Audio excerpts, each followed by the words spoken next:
When it comes to classic Nintendo games, I'm talking classic in the terms of NES and prior.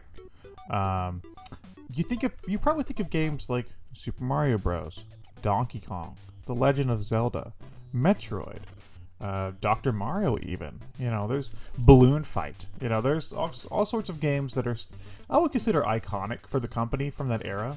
One of the ones that I think is overlooked, criminally overlooked, is actually Wrecking Crew.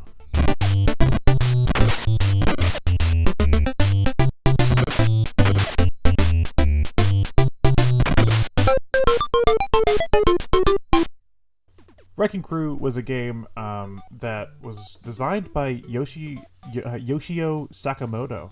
I'm terrible with Japanese names. That should be a name that you should be familiar with if you are, like myself, a big fan of either Metroid or the Wario series. He's basically the father of those franchises in a way. He also worked on a few other games from that period. But Wrecking Crew is a title that he worked on that is a Mario game. Mario's not the name, so you may be forgiven to think about that, but it is a Mario game. You play as Mario, and you are part of a wrecking crew. You have to go through each level destroying the things that are in the background. I guess they're made of concrete. I don't know, but the gray items on the stage. Set up in a weird sort of Donkey Kong-ish way, but you can't jump. It's not really an action platformer like Donkey Kong. And throughout the game, you're trying to be stopped by sentient tools, which are coming for you, or also Foreman Spike, the other dude there who's trying to stop you, which Foreman Spike is notable because they're actually putting that character in the new Mario movie, which I think is going to be garbage, by the way. That movie sounds terrible. But, this was, sort of a piece of Mario history that I think people know about. I think people are very aware of this game's existence. They had a whole Smash stage that was the Wrecking Crew stage, but I don't think people actually play it.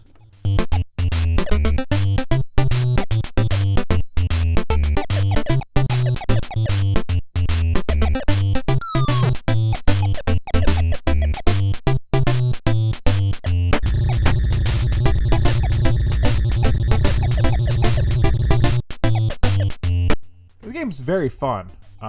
There's 100 levels of smashing and bashing, and it's one of those games that I think has replay value, but not in the sense of trying to go for the high score. Games like Donkey Kong, Balloon Fight, those sorts of games are fun to see how quickly and whatever the score can be. Wrecking Crew is really more of a game of memorization. The skill comes from planning out your movements and knowing where to go, when to smash something. There's stages in this game where if you do the wrong thing in the wrong order, you can get stuck and you're fucked. That's it. Really, I think this game is overlooked for that reason, because playing it over and over again, you really end up taking the same routes. Like I said, it is a game of memorization, but there is 100 levels, which I imagine back on the NES, playing this back in the day, I imagine that there was a lot of kids that wanted to get all the way through this game, maybe left their game paused or system on or something. But there is no save point. If you fuck up and you die, that's it. So you better have your routes memorized. In that sense, though, this game is very fun. I also really like the arcade version, which is Versus Wrecking Crew. I have that on Switch through the Arcade Archives, actually.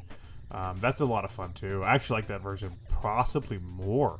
But I don't know. It's just something fun about trying to escape the enemies coming at you and smashing the things in the background and trying to avoid Foreman Spike and using the bombs to blow up rows of stuff. It's just very satisfying. It's a very satisfying game. It's sort of like playing a round of Pac-Man where you just dodge all the ghosts. It's similar to that, where you have enemies pursuing you and you feel smart enough to have figured out the right order or how to avoid these enemies or whatever it may be. I think the issue with this game, like I said, is maybe the fact that you can't change up your playstyle per se. I mean, some of these stages have orders that you need to follow. So, trying a different strategy may not work on some of these stages. So that could, I think that could hurt longevity.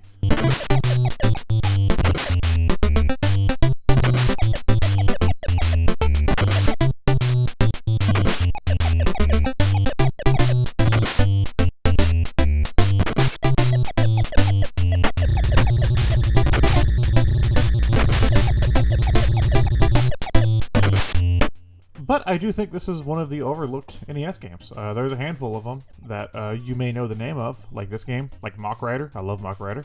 That I think are criminally overlooked. This game, especially a game by Yoshio Sakamoto, who, worked with Nintendo for a very long time. He may be one of my favorite Nintendo devs. Again, Metroid, the Wario series, WarioWare. He worked on the some of the other games, Balloon Fight and Gumshoe. I played Balloon Fight. I've never played Gumshoe. I might need to play Gumshoe at some point. Worked on a lot of different franchises for Nintendo. Oh, he's still there. I don't know why I'm talking past tense like he's gone. Apparently he was producer on Metroid Dread.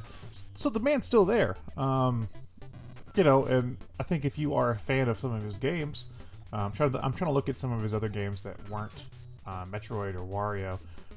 He did the recent Famicom Detective Club games, which I think he might have done. Yeah, I think he did the originals as well. Kid Icarus, who was a designer on Kid Icarus, the original Kid Icarus. That's an NES game. It sure is. Rhythm Heaven, that was his. Of course, that was, WarioWare and Rhythm Heaven are kind of like, brother sister. He was the director on Metroid Other M, Tomodachi Life. So this Yoshio Sakamoto is, I think, is also one of the overlooked heroes of Nintendo. He's made two of my favorite franchises, Wario and Metroid. So, hey, if you want to see what cool, wacky ideas he had before that, Wrecking Crew could very well be for you. Go smash some shit. Just go fucking nuts. Take your goddamn hammer out and smash some property. That's what we do. Mario vandalizes everybody's property. He's part of the Wrecking Crew. Luigi's here too, wrecking the shit. Here we go. Yahoo!